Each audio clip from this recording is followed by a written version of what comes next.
Media channels दिखा रहे हैं कि तनिष्क शॉप पे हमला हुआ है या तोड़फोड़ हुई है या राइटिंग हुई है या रैनसैकिंग हुई है, चोरी हुई है। ये सब गलत न्यूज़ है, ये एक फेक न्यूज़ है, ये एक प्रोपोगंडा के हिसाब से चल रहा है। तो इस कोई भी तरह के रूमर्स पे आप ध्यान मत दीजिए। मेरे साथ यहाँ पर शॉप के मालिक भी खड़े हैं, ये भी आपसे बात करना चाहेंगे। ओके। तनिष गांधीधाम। हेलो, तनिष गांधीधाम से बोल रहे हैं आप? जी, तनिष गांधीधाम से बोल रहा हूँ। कोई आपके स्टोर पे अटैक हुआ है क्या? एनडीटीवी पे न्यूज आ रही है कि स्टोर पे अटैक हुआ है, वेंडलाइज किया है। स्टोर को? आपके स्टोर पे किसी ने अटैक वगैरह किया है क्या? न्यूज आ रही है एनडीटीवी पर कि आपके स्टोर पर। नहीं, किसी ने अटैक नहीं किया। एक बार न्यूज देखिए, एक बार न्यूज देखिए। नमस्कार दोस्तों, जय श्री कृष्ण। आपने रिकॉर्डिंग सुन ली। रिकॉर्डिंग में कैसे तनिष्क शोरूम का मालिक बोल रहा था, नहीं हमारे पास शोरूम में तो कोई पत्थरबाजी नहीं हुई है। यही नहीं, पुलिस ऑफिसर का भी आपने बयान सुन लिया, उसने भी कहा कि नहीं हमारे तरफ से तो कोई पत्थरबाजी नहीं हुई है। ये न्यूज एनडीटीवी को मिला कहां से फिर? देखिए, एक बात मैं हमेशा कहता हूं कि अब पत्रकारिता नहीं होती, अब जो है पत्रकारिता के नाम पे एक एसी कमरे में बैठ करके प्रोपोगेंडा किया जाता है। प्रोपोगेंडा के हिसाब से तय किया गया होगा। गदर फिल्म में जब प्रोटेस्ट हुआ था मुसलमानों के द्वारा तो गाड़ियां बस जलाई गई थी। मणिरत्नम के घर पे बॉम्बे फिल्म के बाद मुसलमानों ने बॉम्ब फेंक दिया। अभी हाल में ही पूरा का पूरा बेंगलोर शहर जला दिया। ऐसे कैसे हो सकता है कि हिंदू कोई मॉब जो है बाइकॉट तनिष्क कर करके यार करोड़ों का घाटा करवा दे और सोशल मीडिया पे ट्रेंड करा करके इतना शांतिपूर्ण ढंग से बाइकॉट हो जाए? तो इससे तो हिंदुओं की छवि जो है ना ये बड़ी अच्छी हो जाएगी। हमें तो कट्टरवादी छवि बनानी है। So let's make it a fake news. और उसके बाद नमस्कार, मैं मैक्स से अवार्डधारी। ये फेक न्यूज के पीछे आइडिया बिहाइंड द सीन आपको अभिषेक तिवारी ने समझा दिया अपने शो में। लेकिन आप डरिए मत, अगर ये प्रोपोगेंडा, हथरस वाला प्रोपोगेंडा फेल हो गया तो आपको क्या लगता है हम बाज आ जाएंगे? हम लगातार इस तरह की पत्रकारिता करते रहेंगे। हमारी पत्रकारिता तो जग जाहिर है, हम तो राडिया टेप आप लोगों के सामने था, एक्सपोज हो गए थे, फिर भी आप लोगों ने क्या उखाड़ लिया हमारा? मुझे मैक्स से अवार्ड दिला। बीजेपी विरोधी पत्रकार गौरी लंकेश जो ईसाई थी, खुल के ब्राह्मणों को गाली देती थी। अब ईसाई थी और ब्राह्मणों को क्यों गाली देती थी ये समझना जो है बड़ा तोप नहीं है। ऑब्वियसली कन्वर्जन का मामला था और वो चाहती थी कि ज्यादा से ज्यादा लोगों को कन्वर्ट किया जा सके, इसीलिए तो हिंदू रिलीजन के खिलाफ इतना जहर उगलती थी। खैर, वो अवार्ड भी रवीश कुमार को मिला। Gauri Lankesh award goes to मैक्स से अवार्डधारी रवीश कुमार। हाँ। तो आपको क्या लगता है इतने बड़े बड़े अवार्ड मिलने के बाद मैं प्रोपोगेंडा से बाज आ जाऊंगा? हाँ, ऐसा तो हो ही नहीं सकता। देखिए, दोगलेपन में भी एक क्लास होता है और वो क्लास अभिसार में अपने प्रसून में नहीं है। वो अवार्ड उनको मिलने लायक नहीं है। देखिए, प्रोपोगेंडा जो है इसी कमरों में कैसे तय किया जाता है ये मैं बताता हूं। अब देखिए, ये अगर सफल हो जाता है, दरअसल हमने तो ये सोचा था कि कोई एक पीआर टीम जो है दो चार पत्थर फेंकेगी हमारी तरफ से और न्यूज तब हम फ्लैश करेंगे। थोड़ा सा मिसकम्युनिकेशन हो गया। अब सवाल मेरा है प्रकाश जावड़ेकर से, सूचना प्रसारण मंत्रालय से इस्तीफा काहे नहीं दे देते? अगर इस प्रकार की हरकतों के बाद भी आप एनडीटीवी पे लगाम नहीं लगा सकते तो फिर काहे के मंत्री? खुलेआम फेक न्यूज चलाने के बाद भी अगर आप मंत्री जी एनडीटीवी पे लगाम नहीं लगा सकते तो इससे बढ़िया तो मेरे गली का वार्ड कमिश्नर है, वो भी कुछ नहीं कर रहा है, आप भी कुछ नहीं कर रहे हैं। समझ रहे हैं? अब जब दोनों कुछ नहीं कर रहे हैं तो दोनों में, आप में और मेरे वार्ड कमिश्नर में कोई फर्क नहीं है। आप मंत्री हैं, वो हमारा वार्ड कमिश्नर है, दोनों खाली बैठे हुए हैं। इससे अच्छा तो कम से कम ये प्रोपोगेंडा वाले हैं जो लगातार घिस रहे हैं, चाहे हथरस पे फेक भाभी हो, फेक भाभी को प्रमोट करना हो। अच्छा, तनिष्क शोरूम पे जो है आरफा खानम शेरवानी का कहना है, छी कितने घटिया और हिंदू लोग हैं ये लोग यार। बताइए, कितना बढ़िया एड था, गोद भराई हो रही थी एक हिंदू की। ये बात और है कि सूटकेस में लाश पाई जाती है, वास्तविकता कुछ और है। हालांकि आरफा खानम शेरवानी को इस बात से कोई तकलीफ नहीं है कि एक सिखनी की मांग भरने पे फिल्म गदर के बाद क्यों इतना जो है उत्पात हो गया। केरल से लेकर के कश्मीर से लेकर के न जाने कितने जगहों पे थिएटर जला दिएगा। इसको देखिए, सेकुलर, आप सेकुलरों पे कोई उंगली नहीं उठा सकते। आप समझ रहे बात को? उसी तरह से जब मणिरत्नम ने बॉम्बे फिल्म बनाई थी उसके बाद तो मणिरत्नम के घरे पे बॉम्ब फेंक दिए थे। अब देखिए, इन सब में बातों में मत फंसिए। वो क्रिमिनल हैं तो क्या एक नया अलतकिया चलता है। अगर वो गए गुजरे हैं तो क्या उनकी तरह बनना चाहते हो? यानी उनके कहने का मतलब है कि देखो भाई, वो गए गुजरे हैं, वो तुमको मार रहे हैं, लतिया रहे हैं, लात खा लो, कुछ प्रोटेस्ट मत करो। वो एक नया प्रोपेगेंडा चल रहा है। अच्छा, तुम्हारी तो औकात नहीं है तनिष्क शोरूम में जाकर के खरीदने की। भाई साहब, 4,000 रुपए की अंगूठी से तनिष्क शोरूम में शुरू हो जाता है ज्वेलरी का सेक्शन।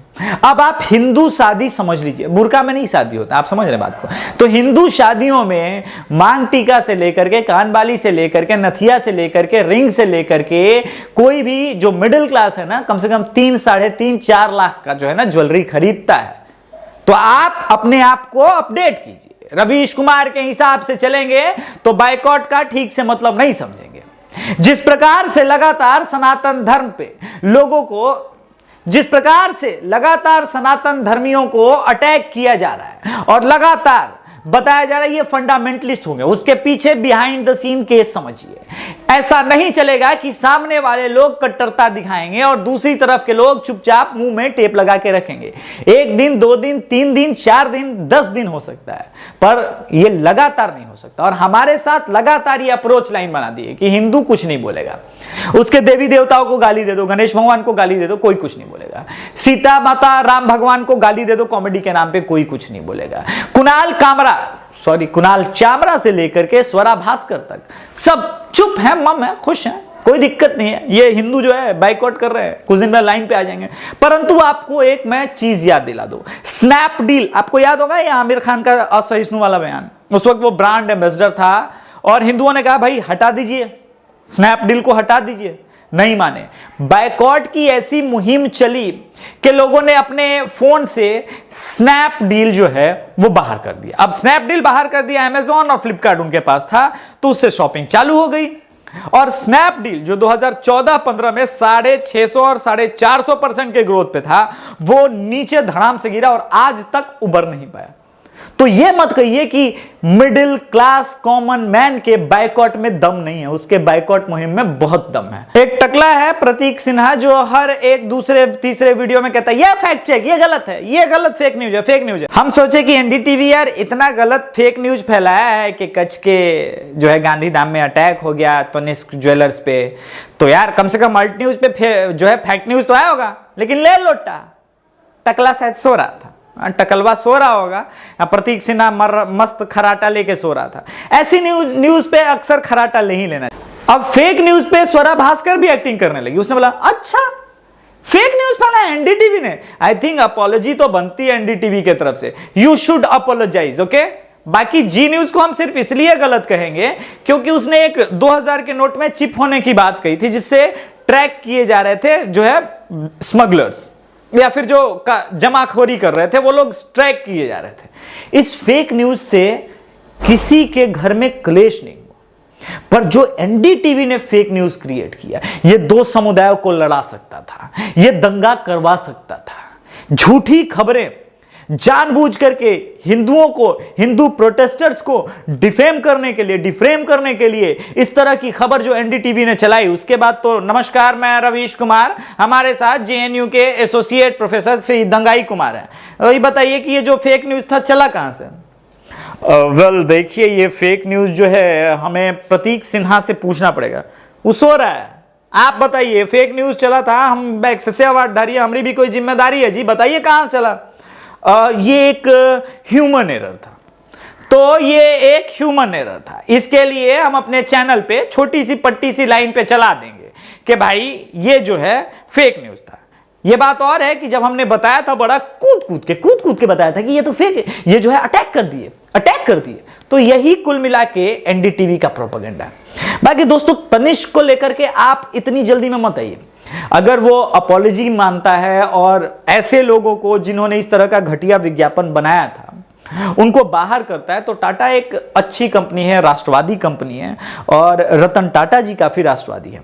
और मलाबार गोल्ड, जॉय एलुकास, इन लोगों का वर्चस्व तनिष्क ने खत्म किया है। हालांकि इसमें मेरे कई प्रश्न हैं जो किसी और वीडियो में मैं आपसे पूछूंगा या फिर अपने प्रश्न रखूंगा इन लोगों के सामने, लेकिन एक बात समझने की है, ये जो एनडीटीवी ने फेक न्यूज फैलाया, इसके पीछे मोटिव ठीक वैसा ही था जैसे हथरस वाला मोटिव था। बाई एंड लार्ज आप बीजेपी के खिलाफ न्यूज प्लॉट कीजिए और उसका फायदा आपको 2024 के इलेक्शन में मिलेगा। क्यों आपको लग रहा है कि ये मैंने ऐसा कहा? अब गुजरात में तो बीजेपी की सत्ता, या फिर हो सकता है कि पीआर टीम पत्थरबाजी कर देती, उसके बाद ये न्यूज आती तो सत्य लगती आपको, लेकिन उसके पीछे आप जाएंगे तो कोई प्रोटेस्टर नहीं थे, ये शायद न्यूज प्लॉट की जा रही थी जो भ्रष्ट हो गई पहले। आप समझ रहे हैं? तो उसके बाद क्या करते ये लोग? उसके बाद कहते बताइए बीजेपी की सरकार कितनी गुजरात में निकम्मी है, व्यापारी सुरक्षित नहीं है, तनिष्क शोरूम को बैकआउट करने के बहाने उस पर हमला कर दिया गया। 2-4 अगर इनका चल जाता तो 2-4 एम्प्लॉय को भी जो है वो दिखा देते, चोटिल वोटिल हो गया है यार, शर्मनाक है। और आधे घंटे तक रवीश कुमार प्राइम टाइम में बकैती कर रहे थे, टीआरपी के लिए जो है रिपब्लिक भारत लोगों के इमोशन के साथ खेल रहा है, चिल्ला चिल्ला के बात करता है। अगर रवीश कुमार जी, अर्नब गोस्वामी चिल्ला चिल्ला के बात करता है तो आप शांतिपूर्वक बात करते हैं, शांतिपूर्वक जो है कान में शहद की जगह जहर घोल रहा है। इसीलिए मैं आपकी बात को मान गया हूं, मैंने टीवी उठा के अपने घर से फेंक दिया है। आईपीएल देखते हैं जी स्टार स्पोर्ट्स में, न्यूज चैनल्स को बाहर कर दिए हैं। हम जानते हैं न्यूज चैनल देखने का कोई मतलब नहीं है, अखबार से सस्ता भले ही एनडीटीवी, लेकिन पहुंचने के लिए जो अखबार का इस्तेमाल कर लेंगे। एनडीटीवी से पहुंच नहीं ना सकते, कम से कम उस लायक भी तो एनडीटीवी होता तो कुछ करते हैं। बाकी आप लोग फैलाइए, प्रोपोगेंडा फैलाइए, हम हैं, आप जितना प्रोपोगेंडा फैलाएंगे काउंटर हम करेंगे। जय श्री कृष्ण रवेश जी। कुछ हो बुरा उरा लगा हो तो जो करना है कीजिएगा, कर ही क्या सकते हैं। अगर अभी भी लाज शर्म कुछ बाकी हो तो इस्तीफा देके खुलेआम अपने भाई की तरह कांग्रेस से बैटिंग कीजिए, लड़ाई में मजा आएगा। जय श्री राम।